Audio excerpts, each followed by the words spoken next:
Everything has a why. You're finally drifting off. Warm, heavy, almost gone. Then your whole body lurches, and you snap wide awake. For a second your heart is pounding, and you gasp, completely convinced that you were just dropping through the air. It feels exactly like you missed a step that wasn't there. You've probably heard why. Your brain thinks you're falling out of a tree. Great story, and almost certainly a myth. The real reason is stranger, and science still can't fully explain it. That jolt is so common it has a name. Doctors call it a hypnicjerk, or a sleep start, and you are in enormous company. Roughly 60 to 70% of people feel it at some point in their lives. Kids get them. Grandparents get them. It shows up across every age, in every kind of person. And it is not only at night. Doze off in a dull meeting or on the couch, and it can strike there too. About 1 in 10 people get them almost every night. For them, this is not rare at all. It is routine. Honestly, even that 70% is a soft number. It mostly comes from people simply remembering they have felt one. Here is the first reassuring part. This is not a sign that something is wrong with you. The textbook version is a single whole body jerk, fired off right at the very edge of sleep. But real life is messier. Often it is just a leg kicking out, or one arm suddenly flinging sideways. And riding along with the jerk comes that unmistakable feeling, the sense that you are falling. Some people feel something rushing toward them instead, or the floor just dropping away beneath them. So step 1, take a breath. The falling awake jolt is one of the most normal things a human brain does. But that raises a real question. If your body is lying perfectly still, why would it suddenly convulse? To get this, drop the idea that falling asleep is like flipping a light switch from on to off. Your brain has no single off switch. Instead, sleep is a handover between 2 competing teams of circuits. As the sleep team takes over, it starts switching off your muscles, letting your body go soft and still. And like any handover, there is a fragile moment in the middle when neither team is fully in charge. Picture a pilot handing the plane to autopilot. Usually it is seamless. Once in a while, the plane bobbles. In that bobble, the leading theory says a sudden burst of signals escapes from deep inside your brainstem. The brainstem is your oldest, fastest control hub. It quietly runs things you never think about, like breathing. Inside, it sits a network that acts like a gatekeeper, deciding how awake and alert you are. When it misfires during the switch, it fires a signal racing all the way down your spinal cord. And your muscles do the only thing they know how to do with a jolt like that. They contract all at once. It is the very same circuitry behind an ordinary startle, the jump you feel when a door slams. So the jolt is not a glitch in your character. It is a hiccup in a control handover. And here is the honest part. Even the experts write the word presumably. This is the leading idea, not a closed case. There is even a rival idea, that a tiny sensory flicker comes first, and the jerk is your startle reflex answering it. But wait, how could anyone possibly know this comes from the brainstem and not somewhere else entirely? Because the jerk leaves an electrical fingerprint. In a sleep lab, sensors record your muscles firing. Each jerk shows up as a brief, sharp burst, lasting well under 1/3 of a second. But the real clue is what is missing. The signal does not spread in a neat, orderly march across the body. That disorder is the giveaway. It means the signal was born deep below your thinking brain. Subcortical. And that single fact is how doctors know this jolt is harmless, and not something like epilepsy.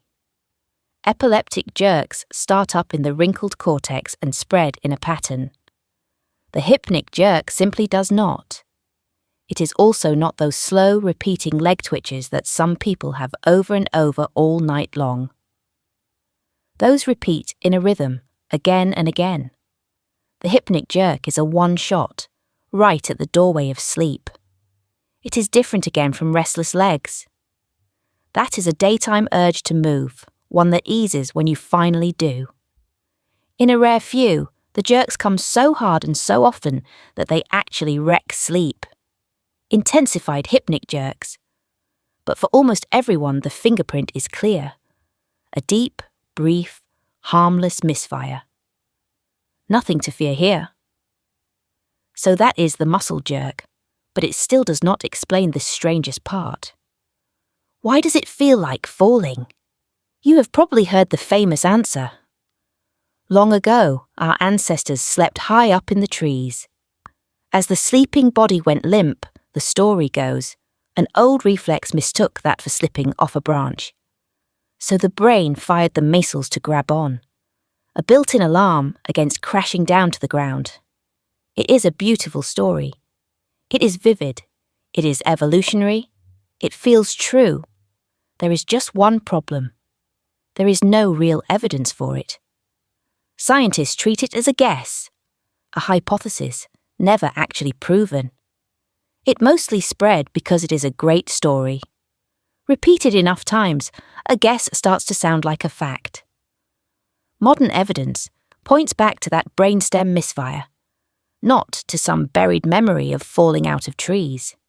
So, if it is not an ancient tree alarm, where does that powerful sense of falling actually come from?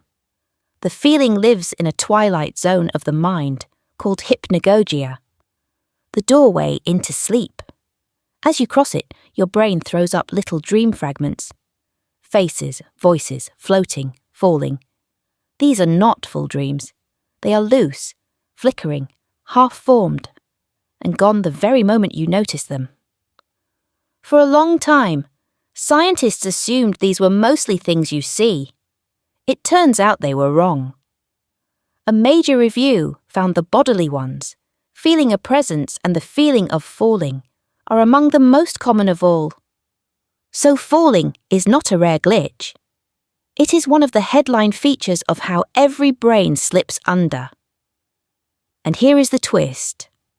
Sometimes you feel yourself fall with no jerk at all. You just drop and you are gone.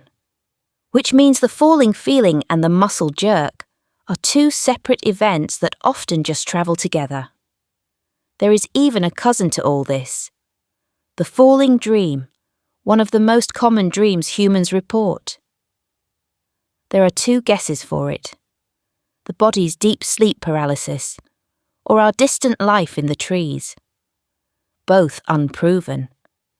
And if a sleeping brain can invent the feeling of falling, what else can it invent at that doorway? For some people, the answer is genuinely alarming. A sudden, enormous bang inside their own head.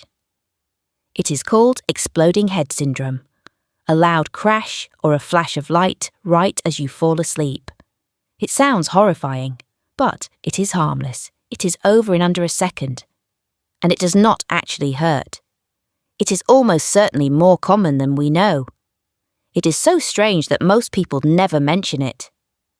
And it is the perfect mirror of the hypnic jerk. The jerk is your muscles firing with no sound at all. Exploding head syndrome is the exact opposite. A blast of sound and light with no muscle movement at all. Same fragile doorway, two different alarms. One you feel in your body and one you hear inside your head. Which brings us to the question you actually came here with. Why does it hit so hard on some nights?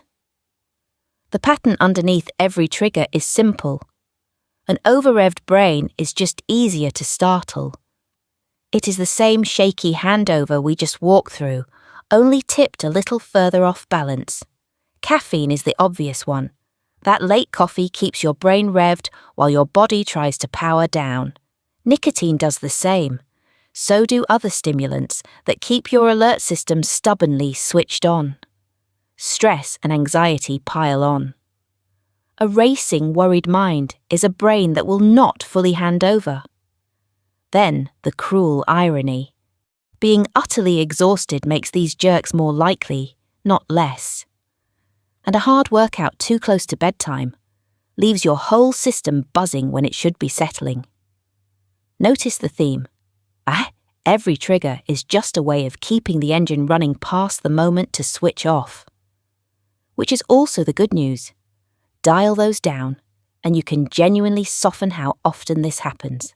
Less evening caffeine, a real wind-down routine, a calmer mind at the doorway, small ordinary fixes. So here is where the science actually stands. We can record the jolt, time it, and locate it in the brainstem. We can prove it is harmless. We can even tell it apart from the things that genuinely are not. But the deepest question is still wide open. Why do some people get these nightly, and others almost never? And the biggest mystery of all. Does the falling feeling cause the jerk, or does the jerk cause the feeling? Two leading ideas, and no winner yet. One of the most ordinary things your brain does. And we still cannot fully explain it. So tonight, when you feel that drop, that is your brainstem fumbling the handover into sleep. Everything has a why. This one we are still chasing. Like and subscribe for more.